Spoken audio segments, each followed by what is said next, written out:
Lève-toi et viens m'aider, s'il te plaît.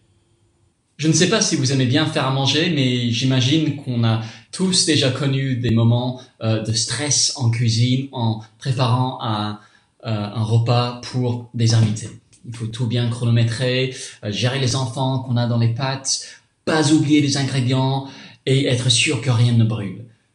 Ou quand c'est moi, il ne faut pas oublier de mettre le plat Picard au micro-ondes et puis le ressortir. Venez manger chez moi.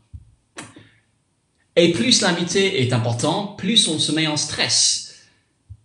Alors quoi de plus stressant, on pourrait penser, que d'avoir comme invité Jésus. Lisez avec moi Luc, chapitre 10, les versets 38 à 40. Pendant qu'ils étaient en route, il entra dans un village et une femme, du nom de Marthe, le reçut dans sa maison. Elle avait une sœur appelée Marie qui s'assit aux pieds du Seigneur et qui écoutait sa parole. Marthe était absorbée par les nombreux soucis du service. Elle survint et dit « Seigneur, tu ne te mets pas en peine de ce que ma sœur me laisse seule pour servir? Dis-lui donc de m'aider. » Question.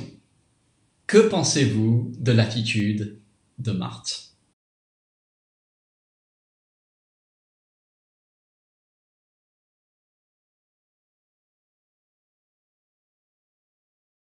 Je me souviens d'un copain qui a dit de ce texte que c'était une histoire souvent utilisée pour culpabiliser des femmes. On vous demande de servir. On vous demande de donner de votre temps. On vous demande de donner de votre énergie. Et puis, on sort Marie et Marthe pour vous culpabiliser de servir. Et si on vous a déjà fait ce coup-là, j'en suis vraiment désolé. Toute la Bible insiste sur le fait que servir Dieu, on est là pour ça. Dieu a placé Adam et Ève dans le jardin pour le servir. Dieu a dit au pharaon d'Égypte de laisser partir son peuple pour qu'il puisse le servir. Jésus nous invite à servir tout comme lui est venu pour servir. Et dans la nouvelle création, nous servirons Dieu. C'est une belle chose de servir notre Seigneur.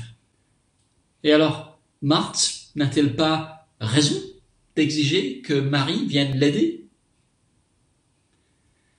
Ce que ce passage montre, c'est qu'il y a quelque chose qui vient même avant le fait de servir Jésus. C'est le fait d'écouter Jésus. L'erreur de Marthe n'est pas de vouloir servir Jésus, non, c'est de penser que s'asseoir à ses pieds pour l'écouter n'est que d'une importance secondaire. Pourquoi? Pourquoi cette priorité de l'écoute?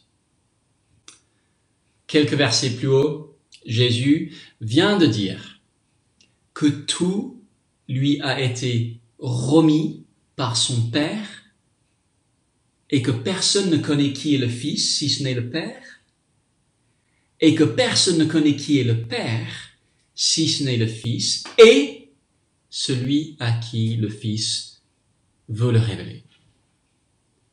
Dieu le Père a donné à Jésus et à Jésus seul le pouvoir de nous révéler qui il est, qui est Dieu. Sans Jésus, impossible de connaître Dieu, on est dans le noir total. C'est possible seulement si Jésus le permet, et c'est seulement possible si on est prêt à écouter Jésus. En fait, sans l'écouter, la notion même de service n'a aucun sens, parce que on ne sait ni qui on sert, ni pourquoi on le fait. Ça devient une activité un peu absurde. Malheureusement, on peut tomber dans des engrenages absurdes. Gérer une liste de bénévoles sans prendre le temps pour écouter le maître qu'on est censé servir avec ses bénévoles. Faire de la musique à l'église sans honorer le Dieu qu'on veut adorer en écoutant. Préparer une étude biblique sans avoir pris le temps d'écouter Jésus. Et ce n'est pas juste que si on tombe dans ces pièges qu'on va s'épuiser, même si c'est sans doute vrai. c'est que si on ne passe pas du temps à écouter Jésus, on a besoin de se rappeler ce que c'est d'être chrétien. Être chrétien, c'est connaître Dieu. Si on ne connaît pas Dieu, on n'est pas chrétien. Connaître Dieu, comme dans toute relation, ça commence par le fait de l'écouter. Et vous, où en êtes-vous? Est-ce que s'asseoir au pied de Jésus pour l'écouter, c'est quelque chose qui peut attendre que vous ayez le temps? Ou est-ce que vous avez compris pourquoi c'est quelque chose pour lequel on doit être prêt à tout laisser tomber? Bonne journée à toutes et à tous.